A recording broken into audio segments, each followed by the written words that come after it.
Kapag may conflict sa pamilya, parang teleserye ang pamilya. May drama, may sigawan, at minsan may tahimikang Cold War. Pero tandaan, hindi dapat natatapos sa cliffhanger or ibibiti na lang ang usapin. Proverbs 17 verse 19, whoever would foster love covers over an offense, but whoever repeats the matter separates close friends. Ibig sabihin, kung gusto mong mapanatili ang pagmamahal sa pamilya, matuto kang magpatawad at huwag nang ungkatin ang lumang issue.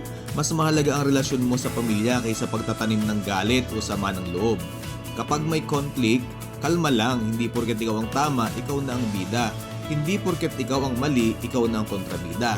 Ang goal ay hindi kung sino ang panalo, kundi kung paano maaayos ang relasyon. Kaya kung may tampuhan, imbes na magtaray, magpakamature, huminga ng malalim, iwasan ang high blood na sagutan, at matutong makinig. At kung hindi pa rin okay, pray muna bago sumagot. Baka si Lord nang magsabi ng